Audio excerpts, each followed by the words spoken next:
ರಾಜ್ಯ ಸರ್ಕಾರ ಅಕಾಡೆಮಿ, ನಿಗಮ, ಮಂಡಳಿ ಮತ್ತು ಪ್ರಾಧಿಕಾರಗಳಿಗೆ ಅಧ್ಯಕ್ಷರನ್ನು ನೇಮಕ ಮಾಡಿ ಆದೇಶಿಸಿದ್ದು, ದಕ್ಷಿಣ ಕನ್ನಡ ಜಿಲ್ಲೆಯ ಕಾಂಗ್ರೆಸ್ ಹಿರಿಯರಾದ ಸದಾಶಿವ ಉಳ್ಳಾಲ ಹಾಗೂ ಮಮತಾ ಗಟ್ಟಿಗೆ ಸ್ಥಾನ ನೀಡಲಾಗಿದೆ.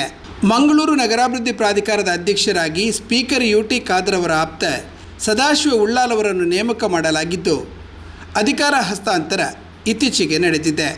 ಉಳ್ಳಾಲ ಕ್ಷೇತ್ರದವರೇ ಆದ ಜಿಲ್ಲಾ ಪಂಚಾಯತ್ ಮಾಜಿ ಅಧ್ಯಕ್ಷೆ ಮಮತಾ ಗಟ್ಟಿಗೆ ಕರ್ನಾಟಕ ಗೇರು ಅಭಿವೃದ್ಧಿ ನಿಗಮದ ಅಧ್ಯಕ್ಷ ಸ್ಥಾನವನ್ನು ನೀಡಲಾಗಿದೆ. ಮಂಗಳೂರು ವಿಧಾನಸಭಾ ಕ್ಷೇತ್ರದ ಉಳ್ಳಾಲ ಕಾಂಗ್ರೆಸ್ ಘಟಕದ ಅಧ್ಯಕ್ಷರಾಗಿ ಸೇವೆ ಸಲ್ಲಿಸಲು ಕಾಂಗ್ರೆಸ್ ಅವಕಾಶ ನೀಡಿತ್ತು.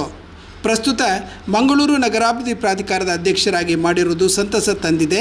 ಇದು ಕಾಂಗ್ರೆಸ್ ಪಕ್ಷವನ್ನು ಸಂಘಟಿಸಲು ಇನ್ನೂ ಹೆಚ್ಚಿನ ಶಕ್ತಿ ನೀಡಲಿದೆ. ಕಾಂಗ್ರೆಸ್ನ ಕೆಳಮಟ್ಟದ ಕಾರ್ಯಕರ್ತರಿಗೆ ಸಿಕ್ಕ ಗೌರವವಿದು. ಈ ಜವಾಬ್ದಾರಿಯನ್ನು ಎಲ್ಲರ ಸಹಕಾರದಿಂದ ಸಂಘಟಿತವಾಗಿ ಯಶಸ್ವಿಯಾಗಿ ನಿಭಾಯಿಸುತ್ತೇನೆ ಎನ್ನುತ್ತಾರೆ ಸದಾಶಿವ ಉಳ್ಳಾಲ್. ಪಕ್ಷ ಯಾವುದೇ ಜವಾಬ್ದಾರಿ ನೀಡಿದರೂ ಯಶಸ್ವಿಯಾಗಿ ಸಂಘಟಿತವಾಗಿ ನಿಭಾಯಿಸುತ್ತೇನೆಂಬ ನಂಬಿಕೆ ನನಗಿದೆ. ಕರ್ನಾಟಕ ಗೇರು ಅಭಿವೃದ್ಧಿ ನಿಗಮದ ಜವಾಬ್ದಾರಿ ನೀಡಿರುವುದು ತಳಮಟ್ಟದ ಮಹಿಳಾ ಕಾರ್ಯಕರ್ತರಿಗೆ ನೀಡಿದ ಗೌರವ.